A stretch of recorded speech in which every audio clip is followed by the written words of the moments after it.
누가 여러분한테 이런 질문을 했다면 뭐라고 대답하시겠습니까? 하나님께 기도하면서 담배를 피우면 됩니까? 안 됩니까? 아마 대다수 분들은 그럴 수는 없다, 그래서는 안 된다고 단호히 여기 대해서 부정할 것입니다.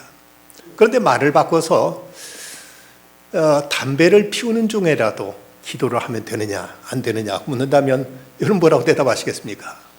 기도에 그런 때라도 해야지 라고 이렇게 말이 나오지 않을까요? 이런 이야기도 있습니다.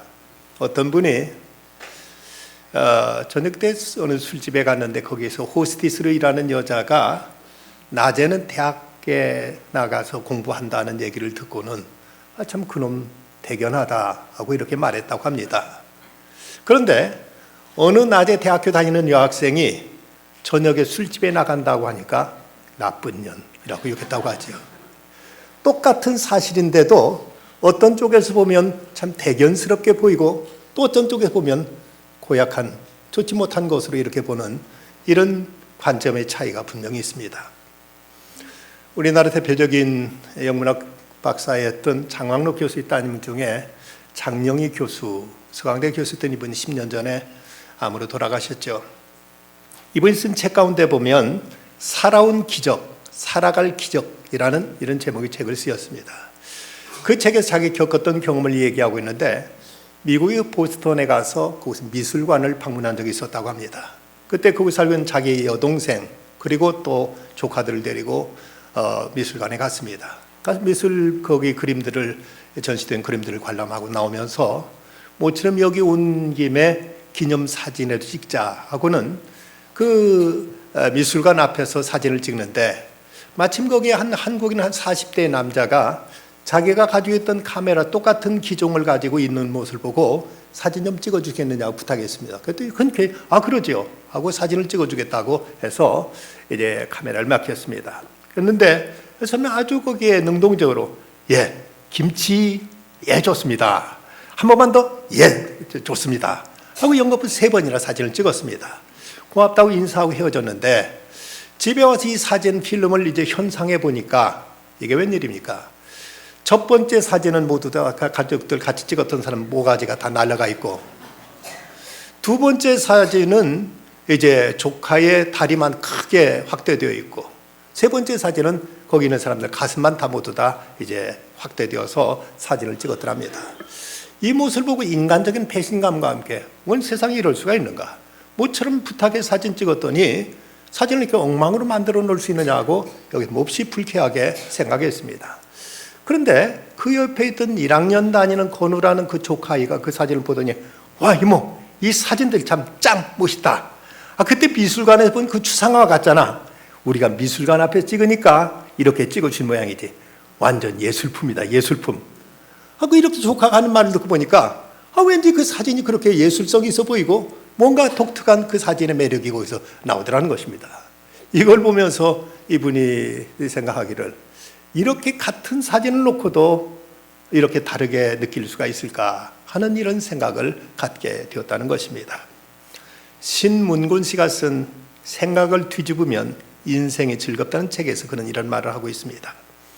작은 일에 짜증을 낸다는 것은 그 작은 일이 생각나지 않을 만한 정말로 힘든 일이 없다는 증거이기도 하다. 가족 중에 누군가 중병에 걸려 있다면 과연 작은 일에 신경을 쓸 것인가? 작은 일에 신경 쓰는 자신을 자책하지 말고 큰 고통이 없음을 감사하라. 시시한 걱정을 하고 있다면 우리에게 아직 큰 일이 닥치지 않았다는 반증이기도 합니다. 오히려 우리에게 큰 사건과 사고가 일어나지 않았으면 오히려 감사하라고 신문곤 씨는 그의 책에서 말하고 있습니다. 올해도 벌써 한 해가 다 지나가고 있습니다. 오늘 이 말씀을 통해서 우린 지난 한 해를 돌아보면서 우리가 한 해 동안 어떻게 지내왔는지 그리고 앞으로 어떤 자세로 살아가야 될 것인지를 가다듬을 수 있는 이런 기회를 삼을 수 있다면 우리에게는 이 시간 주시는 말씀이 큰 은혜가 될 줄로 믿습니다. 근데 오늘 말씀은 참 난해한 말씀, 해석하기 참 어려운 말씀이기도 합니다. 이 말씀에서 어떤 이제 주인의 재산을 착복하는 이런 것까지 두둔하고 잘했다고 칭찬할 수 있는가? 우리가 쉽게 우리의 상식으로는 잘 이해가 되지는 않습니다. 하지만 특별히 성경의 그 비유의 해석의 원리만 우리가 이해한다면 이 말씀을 우리가 이해하지 못할 말씀이 아니라 이 말씀을 통해서 깊은 지혜를 우리는 배울 수가 있습니다. 오늘 말씀의 주제는 지혜로운 사람이 되라는 것입니다. 오늘 이 말씀은 어떤 도덕성을 가지고자 하는 이런 말씀이 아니란 사실입니다.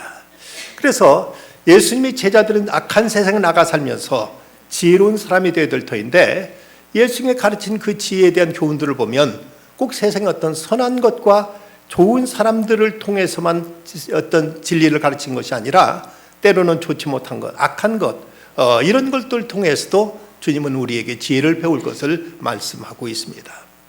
오늘 말씀의 내용은 그런 얘기입니다. 어떤 주인이 한 청지기를 자기 밑에 두고 집안 살림을 맡겼는데 근데 가만히 소문을 들으니까 이 청지기가 주인의 재산을 많이 낭비한다는 이런 소문이 들려옵니다.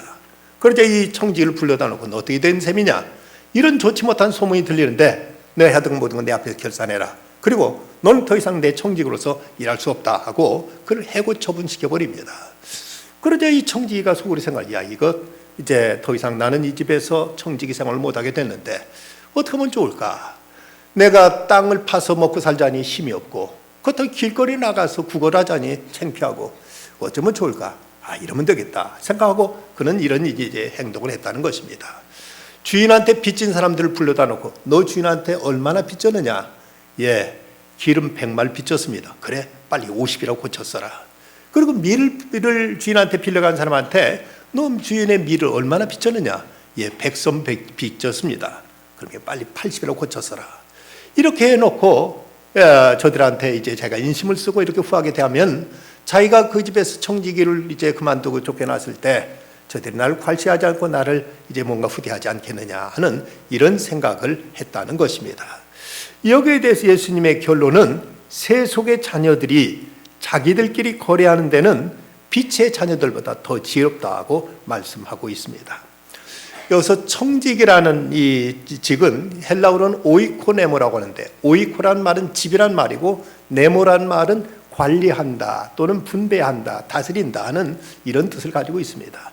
그래서 청지기는 주인한테는 종의 입장이고 그리고 그 밑에 부리는 종들한테는 이제 주인의 입장입니다. 그래서 주인을 위해서 주인의 삶을 맡아가지고 자기가 밑에 있는 종들을 부려가면서 그 주인의 집안의 어떤 이익을 위해서 그 집안의 어떤 형편을 위해서 이제 열심히 노력하고 일하는 입장이 바로 청지기라는 직이라는 것입니다. 그런데 이 청지기에 대한 이 말씀을 통해서 예수님은 지혜에 대해서 말씀하시는데 8절에 보면 주인이 이 옳지 않은 청지기가 이를 지혜 있게 하였으므로 칭찬하였으니 이 세대 아들들이 자기 시대에 있어서는 빛의 아들들보다 더 지혜로움이니라 하고 이렇게 말씀하고 있습니다. 여기서 예수님이 그 청지가 선하다거나 정당하다고 말씀하시는 것이 아닙니다. 단지 이 청지기를 통해서도 배우게 될 것은 배워야 된다. 바로 지혜라는 것을 배워야 된다고 말씀합니다. 그렇다면 여기서 우리가 이 청지기의 태도를 통해서 배워야 될 지혜는 무엇입니까? 그것은 먼저는 청지기란 자기의 그 위치 그리고 자기 잘못을 인정하고 이것을 이제 시인할 줄 아는 이런 지혜를 배워야 된다고 말씀합니다. 오늘 말씀 2절에 보면 주인이 그를 불러 이르되 내가 내게 대해 들은 이 말이 어찌 됨이냐? 내가 보던 일을 세마라. 청지기 직무를 계속하지 못하리라 하는 주인의 이 말씀을 듣고는 여기서 이제 그러면서 주인이 내 보던 일을 이제 다 세마자 정산하자고 하니까 여기서 이 청지기는 여기다 한마디도 변명하거나 어떤 다른 사람한테 책임을 전가하거나 여기도 부정하지 않고 그대로 받아들이고 있습니다. 자기는 그 주인에게 고용된 청지기일 뿐이지 주인한테 감히 이러쿵저러쿵 따지거나 그걸 가지고 달리 돌려댈 수 있는 이런 위치에 있지 않다는 것을 그는 깨끗이 인정하고 있는 것입니다.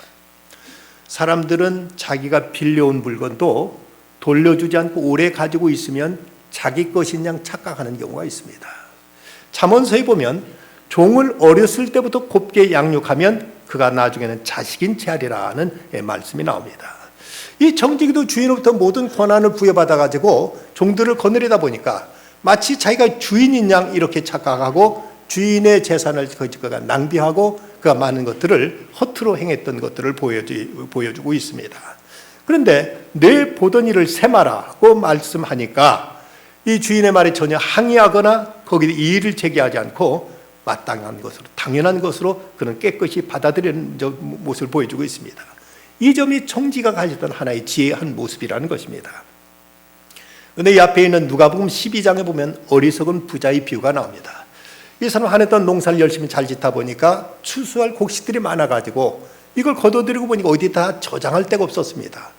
그러다가 그건 가만히 생각하면 이거 어떻게 하면 좋을까 하다, 그렇지, 창고를 크게 짓고 거기다 이 모든 것을 다 저장하고 잘 이제 보관하면 나중에 이제 그 곡식값이 오를 때 이걸 팔면 되겠지 하고 나름대로 농사 짓는 기술도 좋았고, 그리고 그는 보관할 줄 아는 지혜도 있었습니다. 그런데 그 다음에 문제가 뭔가 하면 내가 내 영혼에게 이르되 영혼아 여러 해 쓸 물건을 많이 쌓아두었으니 평안히 쉬고 먹고 마시고 즐거워하리라 하고 이렇게 말하고 있습니다.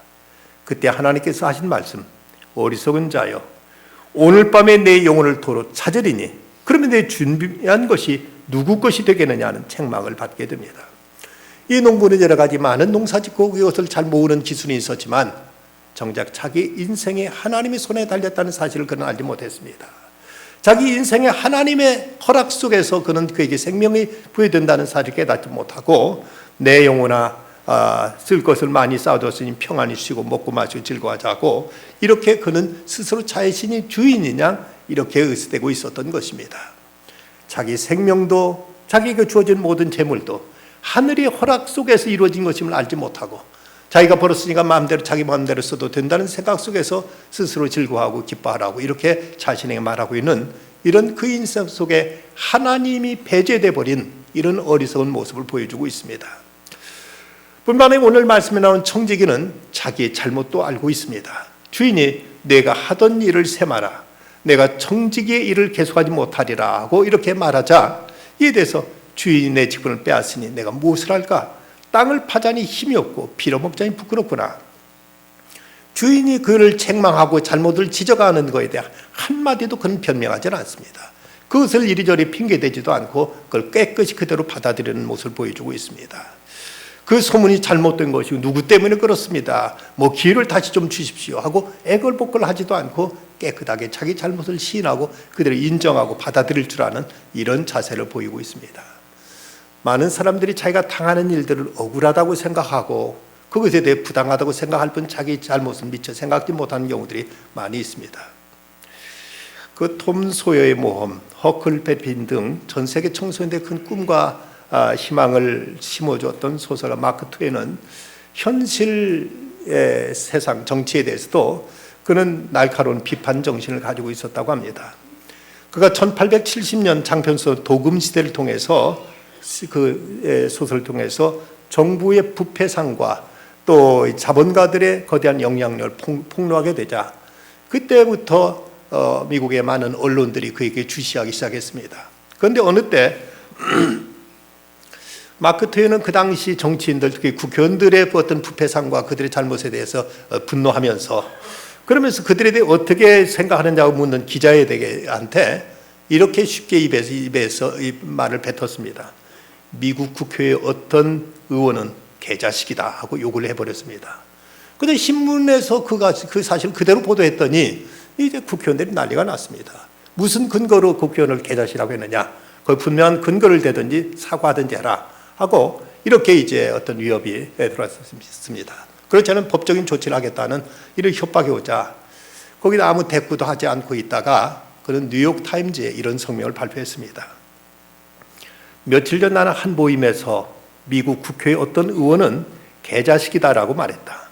그 후 어떤 의원들은 내게 잘못을 인정하러 계속 협박을 해왔다. 나는 재차 고려해 보았는데 그 모임에서 내가 한 말은 그리 옳지 않을 뿐 아니라 사실에 맞지도 않다는 생각이 들었다. 그러므로 오늘 특별히 성명을 발표하여 나의 말을 다음과 같이 수정한다. 미국 국회의 어떤 의원은 개자식이 아니다. 오히려 더 그에게 사람들 하여금 그가 나쁜 사람이라는 것을 더 드러내고 더 그로 인해서 더 소문만 무성해져서 차라리 그냥 잠잠히 넘어갔더라면은 그냥 사람들 왜 무시고 지나갔을 터인데 이런 그 성명으로 인해서 더 큰 망신만 당하게 되고 말았다는 것입니다. 우리는 내가 당하고 있는 모든 사실, 이것을 부당하고 억울하게 여기기보다는 내가 뿌린 씨를 거두고 있는 것으로 우리는 겸손히 인정할 줄 아는 이런 자세가 필요합니다. 하나님이 행하시는 것이 공의로우시고 하나님께 행하시는 것이 정당하시다고 고백할 줄 알아야 될 것입니다. 파스칼은 이런 말을 했습니다. 당신을 섬기라고 제게 건강을 주셨지만 저는 세상을 위해 그걸 다 써버리고 말았습니다. 이제 당신은 저를 일깨워 주시려고 제게 병을 주셨습니다. 이제 깊이 생각하면서 참회의 기도를 드립니다. 참 얼마나 귀한 깨달음입니까? 자기의 질병까지도 그동안 내가 이 건강을 가지고 하나님을 온전히 섬기지 못했고 내 자신이 육신만 위해서 어떤 것에 대한 응당한 결과의 업보라고 스스로 받아들인 이런 자세입니다. 그런가 하면 영국의 신자 밀턴은 그가 40세가 되던 때 그만 실명을 하고 말았고 그러다 사랑하는 아내마저도 세상을 떠났습니다. 이런 비참한 상황에 처했을 때 그는 이런 고백을 하고 있습니다. 오 주님, 이런 고통을 통해서 제 영혼이 수그러짐은 저를 창조하신 하나님을 섬기게 함입니다. 이제 이 고난이 제게 필요함을 깨닫습니다. 그 고난 중에서 자신을 돌아보았고 자기 자신의 잘못을 시인하였고 하나님께 회개할 줄 알았던 이런 신앙인들의 모습처럼 여기서 이 청지기는 먼저 자신의 잘못을 인정할 줄 아는 지혜가 있었고 자신은 청지기일 뿐이라는 사실을 그는 겸손히 받아들이고 있는 것입니다. 그런가 하면 그는 아무것도 할 수 없는 마지막이 있다는 마지막이 있다는 사실을 아는 그런 지혜가 있었습니다. 3절 말씀 보면 청지기가 속으로 이르되 주인이 내 직분을 빼앗으니 내가 무엇을 할까? 땅을 파자니 힘이 없고 빌어먹자니 부끄럽구나. 지금까지는 자기가 있는 권한을 가지고 내 것처럼 행사했는데 이제 주인이 내 보던 일을 세마라고 말하자 이것이 내 것이 아니었구나. 이젠 결산할 때가 왔구나 라고 이걸 인정하고 있는 것입니다. 지금까지 내 마음대로 살아왔는데 이제 어느 땐가는 내 뜻대로 할 수 없는 이런 한계가 있다는 사실을 그는 받아들이고 있는 것입니다. 우리가 이렇게 자유롭게 움직이고 있지만 그런 어느 순간은 우리가 내 발로 자유스럽게 걷지 못할 때가 우리에게 찾아올 수가 있습니다. 지금은 기억력이 또렷하고 머리가 총명하다 할지라도 언젠가는 모든 것이 다 흐릿하고 모든 것에 있어서 우리가 점점 이제 침체돼가는 이런 때도 분명 우리에게 찾아올 것입니다. 그래서 전도서 말씀 보면 너는 청년의 때에 너의 창조주를 기억하라. 곧 곤고한 날이 이르기 전에 나는 아무 낙이 없다고 할 해들이 가깝기 전에 해와 빛과 달과 별들이 어둡기 전에 비 뒤에 구름이 다시 일어나기 전에 그리하라고 이렇게 말씀하고 있습니다. 헬라의 한 장군이 전쟁을 통해 어느 한 성을 점령하고 나서 언덕에 올라서 자기가 점령한 그 성곽을 보면서 그는 이렇게 탄식하듯이 말했다고 합니다. 다음에는 누가 이 성을 점령하게 될 것인가? 자기가 애써서 온 심혈을 기울여서 거기서 싸워서 승리해가지고 이 성을 점령했지만 그 언젠가는 또 다른 사람이 이 성을 점령하게 될 것을 그는 내다보면서 과연 내가 무엇을 위해서 이렇게 싸웠는가를 이제 돌이켜보게 되었다는 것입니다. 여러분, 우리가 지금 살고 있는 집도 천년 만년 내가 살 집은 아닙니다. 언젠가 또 다른 사람이 와서 그곳에 더 잡고 그곳에서 살게 될 것입니다. 우리가 지금 자랑하고 있는 건강도 지식도 지위도 재물도 모든 것이 다 한계가 있음을 알아야 됩니다. 어느 때는 그 소유가 바뀌게 될 것이고 다른 사람 손에 넘어갈 일도 있습니다. 우리에게 종말이 있다는 사실을 겸손하게 받아들일 줄 아는 이런 지혜가 우리에게 있어야 된다는 말씀입니다. 1995년 1월 17일 날 일본 고베 7.2도의 대지진이 일어나게 됩니다. 이 지진으로 인해서 사망자 수가 무려 6,370명에 달했고 주택이 무려 10만 채나 무너졌습니다. 그리고 이때 총 피해 규모가 1,400조 원, 우리나라 3년 국가 예산에 해당되는 이런 엄청난 피해가 생겼습니다. 그 당시 일본의 모든 방송사는 피해 현장을 보도하면서 얼마나 피해가 지금 끔찍하고 이제 처참한가를 보도하다가 어느 한 TV 방송의 카메라가 한 망연자실의 한 노인의 모습을 클로즈업했습니다. 이 노인은 어렸을 때부터 그에게 평생 꿈은 고층 빌딩을 하나 소유하는 것이 자기의 일생의 꿈이었습니다. 그래서 평생 동안 그는 쓰지 않고 전략하고 아끼고 노력하고 해서 그 나이가 7피 훨씬 넘은 나이에 드디어 12층짜리 빌딩을 자기 소유로 건축해서 이제 막 완공했습니다. 바로 전날 이 빌딩을 완공한 그 기념으로 아는 주변 사람들 모두 모아놓고 거기서 거대하게 이제 준공 파티가 열었습니다. 그런데 그 밤에 지진으로 인해서 그거 산산이 무너져 버리고 말았습니다. 이제 미처 보험도 들지 않았던지라 그의 손에는 먼지만 남은 이런 형국이 되어버리고 말았습니다. 그는 오직 건물 하나만 소유하면 아무것도 걱정하지 않고 편하게 지내리라 생각하고 내일을 생각지 않고 오직 그거 하나에만 그는 모든 것을 다 쏟았지만 그의 모든 인생은 그 건물이 무너지면서 인생도 함께 무너져버리고 말았던 것입니다. 모든 것이 끝이 있다는 것, 내가 지금 지니고 있는 것도 어느 때까지 내 손에 그대로 남아있을 수는 없다는 것을 우리 인정할 줄 아는 이런 지혜와 겸손이 또한 필요하다는 말씀입니다. 다음으로 그는 마지막 기회로 활용할 줄 아는 이런 지혜도 있었습니다. 주인이 내 하던 일을 세마라, 이 일을 계속하지 못하리라고 말하자 이 청지는 생각합니다. 내가 할 일을 알았도다. 이렇게 하면 내게 직분을 빼앗긴 후에 사람들이 나를 자기 집으로 영접하리라 해서 지금까지 지금 자기가 할 일을 찾아내는 것입니다. 이전은 생각지도 못했고 이전은 하지도 않았던 일이었지만 막상 자기가 이제 할 수 있는 일이 그에게 사라지게 되자 그렇다면 내가 지금 이 시점에서 할 수 있는 일이 무엇인가를 생각하고 그래서 이제 기름 100말 빚진 사람한테는 50을 고쳐 쓰게 하고 밀 100섬 빚진 사람에게는 이거 80으로 고쳐 쓰게 하면서 그러면서 무엇인가 그들에게 나름대로 은전을 베풀고 호의를 베풀고 있는 것입니다. 주인이 그동안 그에게 맡겨졌던 것 속에서 그동안은 자기 자신만 위해서 그가 낭비하고 유용하고 펑펑 이제 물쓰듯 써왔지만 이제 자기에게 어떤 한계가 오자 이제 그걸 가지고 내가 할 수 있는 시점 안에서 뭘 할 수 있을까를 그런 생각해냈던 것입니다. 어느 회사 사장님이 사원들을 모아놓고 이제 회식을 하고 나서 거기 한 직원한테 자기의 수표와 또 현금과 온갖 카드까지 다 들어있는 지갑 통째로 맡기면서 네가 알아서 계산하고 나와라. 그리고 저 돌아갈 때 어느 병원에 입원해 있는 사원한테 네가 거기 돈을 꺼내가지고 줄 만큼 그 사람한테 위로금도 줘라 하고 지갑을 그대로 맡기고 나왔다고 한다면 그 사원은 사장이 자기를 전적으로 믿어준 것에 대해서 얼마나 고마워하고 이제 사장의 신임에 대해서 얼마나 그는 뿌듯해하면서 사장께 헌신과 충성을 다하겠습니까? 그런데 하나님께서는 우리에게 지갑 정도가 아니라 우리의 전 재산을 우리에게 맡겨주셨습니다. 계약서 하나 쓰지 않고 하나님은 우리에게 건강도 지혜도 지식도 우리 모든 재산도 그대로 하나님은 맡겨주셨습니다. 우리가 그 하나님 앞에 어떻게 이 모든 것들을 활용하고 어떻게 우리가 사용하고 있는가?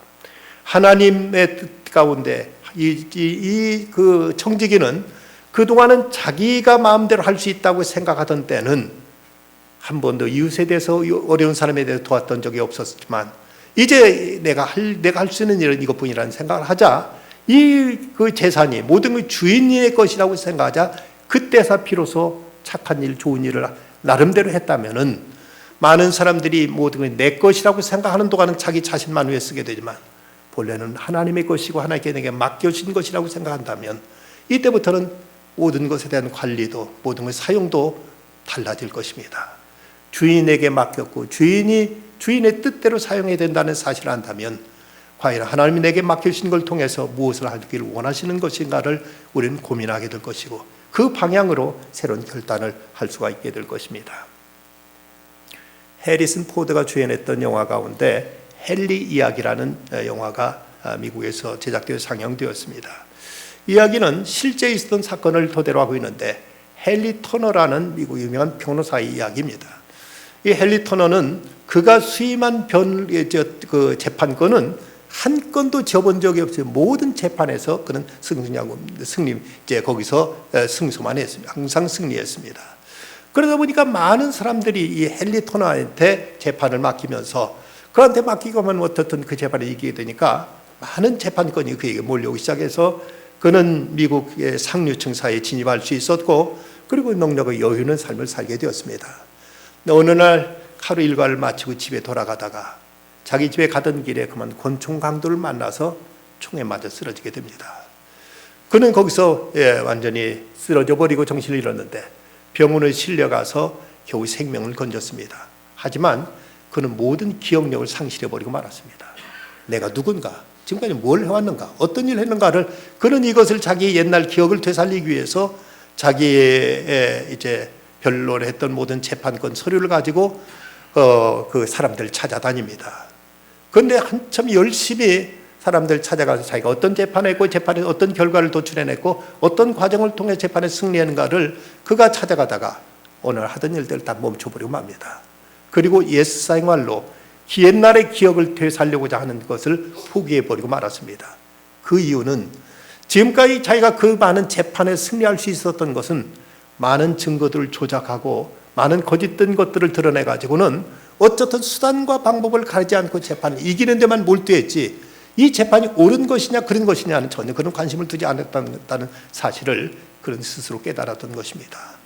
그리고 나서 그는 자기가 부당한 재판을 통해서 피해를 입은 사람들한테 찾아다니면서 사과하고 보상하고 그들에게 잘못을 빌면서 이렇게 옛 생활을 돌아가기를 오히려 그는 거부했다고 이렇게 하는 이야기가 헨리 이야기에서 전해지고 있습니다.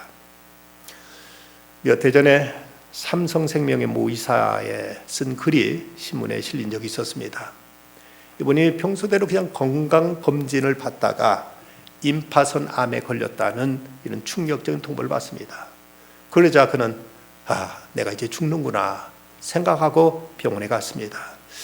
그는 이 병원에 가서 다시 진단하고 수술하게 되는데 근데 천만다행히 암이라고 여겼던 것이 물혹으로 밝혀지는 바람에 해프닝으로 끝났지만 그런데 그는 그 병원에 있던 며칠 동안 3박 4일간 그는 정신적인 죽음의 문턱에 다녀오게 됩니다. 그는 그때 그 기간 동안 병원에서 있었던 기간 동안 이별 연습이라는 주제로 그는 병상 일기를 썼습니다. 이걸 써놓고 나서 이걸 이제 밝히자려고 보니까 후배들한테 부끄럽기도 하고 엄살 부린다고 이제 할 것도 같아서 그냥 묻어두려고 했지만 그러나 너무나 자기가 깨달은 그 깨달음이 소중해서 이것을 인터넷을 통해서 이메일을 통해서 공개했습니다. 그리고 죽음 앞에서 앞으로 어떻게 살 것인가 하는 자기 다짐을 소개했습니다. 그 다짐 가운데 보면 첫 번째는 이제는 금연하겠다, 담배 그만 피우겠다는 것이 그의 첫 번째 다짐이었고 두 번째는 사랑할 시간과 능력이 있을 때 충분히 사랑하겠다 하는 다짐이었습니다. 그리고 세 번째는 항상 감사하는 마음으로 살겠다 하는 것이 그의 다짐이었다고 합니다. 여러분 무엇이 어떤 것이 참된 지혜라고 생각합니까? 과연 우리가 어떻게 살아가는 것이 이 땅의 삶의 후회를 남기지 않는 진정한 지혜로운 삶이라고 생각합니까? 어떤 사람 말하기를 참된 지혜란 모든 사물을 하나님의 견지에서 볼 수 있는 능력이라고 이렇게 말합니다. 사람의 시각으로 사람의 생각으로 보면 복잡하고 도무지 풀 길이 없지만 그러나 하나님의 관점에 보면 모든 일은 간단하고 대답은 쉬운 대답이 있습니다. 어느 가족의 부부간에 그토록 서로 다투고 그렇게 이제 서로 갈등을 풀지 못하고 괴로워하고 있었는데 두 사람이 함께 성경 공부를 하다가 여기서 깨끗하게 모든 문제가 해소되는 경험을 겪었다고 합니다. 그렇게 서로 자존심 내세워야 될 사이가 아니고 내가 저 사람을 꼭 이기고 저 사람을 굴복시켜야 될 대상이 아니고 서로가 하나님께서 세우신 것으로 돕는 배필로 세우셨다는 그 사실을 저들은 받아들이면서 그동안 그렇게 서로 부부간에 갈등하고 힘들고 싸우고 다투던 것들이 깨끗이 해소될 수 있었다는 것입니다. 미국의 현대신학자 라이놀드 리버는 이런 참으로 소중한 이런 귀한 기도문을 그가 썼습니다. 하나님이시여 고칠 수 있는 것에 대해서는 그것을 고칠 수 있는 용기를 주시옵소서. 고칠 수 없는 것에 대해서는 그것을 받아들일 수 있는 냉정함을 주시옵소서. 그리고 고칠 수 없는 것과 고칠 수 있는 것을 분별할 수 있는 지혜를 주시옵소서. 참으로 귀한 자세입니다. 내가 고쳐야 될 일이라면 어떻게든 우리 힘을 다해서 고쳐내야만 됩니다. 하지만 이건 고칠 일이 아니라 내가 수용하고 받아들여야 될 문제라면 겸손하게 겸허하게 문제를 그대로 수용하고 받아들일 줄 아는 이런 자세가 필요합니다. 그리고 이 문제는 고쳐야 될 문제인지 아니면 그대로 받아들여야 될 문제인지 이것을 헤아릴 줄 아는, 이걸 분별할 수 있는 이런 지혜를 주시옵소서. 참으로 우리가 본받고 배워야 될 아름다운 기도의 자세입니다. 미국의 유명한 전도자 D.L. 무디가 시카고의 대전도 집회를 이제 시작하는데, 첫날 집회를 이제 시작하려고 하면서 하나님께 기도하는데, 하나님께 그에게 성령이 감동하시기를 영혼 구원에 대한 설교를 해라, 종말에 대한 설교를 하라는 이런 메시지가 들려옵니다. 그런데 순서지를 보니까 첫날은 자기 순서가 아니라 다른 목사님이 순서였습니다. 차마 그 목사님이 하겠다는 되어 있는 것을 자기가 하겠다고 하기가 어려워서 내일 순서 때 하지 하고 이렇게 미뤘습니다. 근데 그날 밤에 그 유명한 시카고 대화재가 일어납니다. 이때 화재가 얼마나 그때 세계적인로도 뉴스가 됐든지 구한말 고종임금 때 우리나라에서도 유문금을 보낼 만큼 엄청난 화재였습니다. 그렇게 이 화재로 인해서 수많은 집이 불타고 엄청나게 많은 사람들의 죽고 다치고 하는 이런 끔찍한 사고였습니다. 이 화재가 일어났을 때 그때 무디는 그 죄인된 심정으로 두고두고 후회하면서 내일은 내 날이 아니다, 내일이라는 날짜는 내 날이 아니라고 이렇게 그는 고백했다고 합니다. 모든 일엔 다 시한이 있습니다. 우리가 할 수 있을 때 해야 할 때 하는 일을 해야 될 것이지 천년만년 우리에게 기회가 늘 주어지는 것은 아니라는 사실입니다. 우리는 이 송년 한 해를 보내면서 과연 내가 할 수 있는 일이 무엇이고 내가 해야 될 일이 무엇인지를 우리는 분명해야 될 것입니다. 지나간 일은 아무리 후회해도 이제는 아무 소용이 없습니다. 남은 인생은 적어도 하나님 앞에 지혜로운 삶을 살겠다는 이런 각오와 다짐이 우리에게 필요합니다. 시편 90편 10절로 12절 말씀, 우리의 연수가 70이요 강건하면 80이라도 그 연수의 자랑은 수고와 슬픔뿐이요 신속히 가니 우리가 날아가나이다. 누가 주의 노여움의 능력을 알며 누가 주의 진노의 두려움을 알리까. 우리에게 우리 날 계수함을 가르치사 지혜로운 마음을 얻게 하소서. 우리 남은 한계를 알고 하나님 앞에서 우리 남은 삶을 바르게 가장 지혜롭게 살아갈 줄 아는 이런 결단과 이런 우리들의 믿음의 고백이 있어야 되겠습니다. 기도하십시다. 거룩하신 아버지 하나님, 한 해를 다 보내고 이제 저희들이 마지막 주일 이렇게 주님 앞에 나와 예배드립니다. 그동안 저희들이 더 열심히 해야 될 일이 있었지만 미처 다 하지 못한 것들을 용서하여 주시고 이제는 지난날 후회하는 데서만 머물지 말게 하시고 이제 남은 시간이라도 저기 남은 생명이라도 저희 인생의 주인 되신 하나님의 뜻을 좇아서 그 뜻을 이루는 일을 위해서 진력하게 하여 주시옵소서.